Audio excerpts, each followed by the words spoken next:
కొట్టారు. బాగుంది, meaningful movie. Heroine acting కూడా, హీరోయిన్ రోల్ కూడా చాలా బాగుంది, ఇంపార్టెంట్ రోల్ హీరోయిన్, చాలా బాగుంది హీరోయిన్. అంటే వెంకటేష్ అంటే ఫ్యామిలీ ఎంటర్టైనర్ కదా, సో ఫ్యామిలీకి బాగా కనెక్ట్ అవుతారు అంటారు. Family audience, daughter sentiment scenes ఉన్నవన్నీ కనెక్ట్ అవుతారు. ఆ డాటర్ కోసమనే ఆ వైలెన్స్ అంత చేయాల్సి వచ్చింది, అంత fighting. So I'm thinking family audience అనుకుంటున్నాను కనెక్ట్ అవుతారని అనుకుంటున్నాను. అంటే కూతురికి ఫాదర్కి సెంటిమెంట్ ఎలా వర్క్ అవుతుంది? అదే అది బెస్ట్ అది. అండ్ మీరు వెంకటేష్ గారు అలాంటి రోల్స్లో ఉన్నారు అంటే డెఫినెట్లీ. 17 కోట్లు ఇంజెక్షన్ అన్నారు కదా మేడం, అది పాసిబుల్ అన్నా మేడం? చూసినప్పుడు ఎలా అనిపిస్తుంది?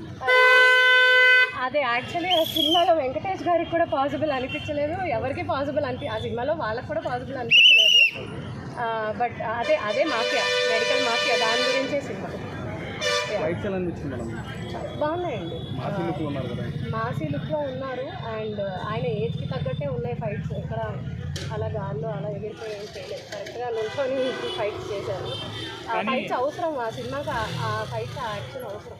కానీ ఎక్కువ వైలెన్స్ ఉంది అంటున్నారు కదా. అదే చెప్తున్నా, ఉంది ఆయనకు అది అవసరమా? ఎందుకంటే మీకు ఆ స్టోరీ, ఆ ప్లాట్కి వాళ్ళ కూతుర్ని ఆ మెడికల్ మాఫియా నుంచి కాపాడాలి అంటే మరి ఆ మాత్రం, అంటే వాళ్ళు అతను పోరాడుతున్నది కూడా అంతే రేంజ్, కోట్లలో 1000 కోట్లలో నడిపే వాళ్ళతో కాబట్టి 17 కోట్లు వాళ్ళకు పెద్ద లెక్క అవ్వదు అవతల. వెంకటేష్ గారికి పాపం ఆయన కూడా మీలానే షాక్ అయ్యాను, అలా 17 కోట్ల ఇంజెక్షన్కి ఏంటి అని.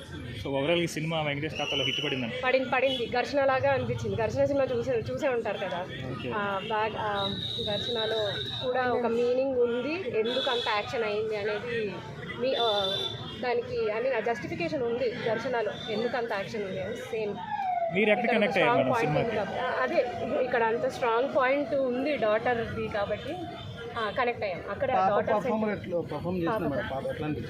పాప ఎంతవరకు చేయాలంత వరకు చేసిందండి. హీరోయిన్ శ్రద్ధ శ్రీనాథ్ బాగా చేసింది. ఇంకో హీరోయిన్ ఉంది రుహానీ శర్మ, తన రోల్లో ఎంతవరకు చేయాలో అంతవరకు చేసింది. Director success అయ్యాడండి. డైరెక్టర్ది ఇది 3rd మూవీ అంటే ఎంత ఎక్స్పీరియన్స్తో తీశారు అన్ని యాక్షన్ ఎపిసోడ్. డైరెక్టర్ది ఇది 3rd మూవీ అంటే నేను అస్సలు నమ్మను. Thank you.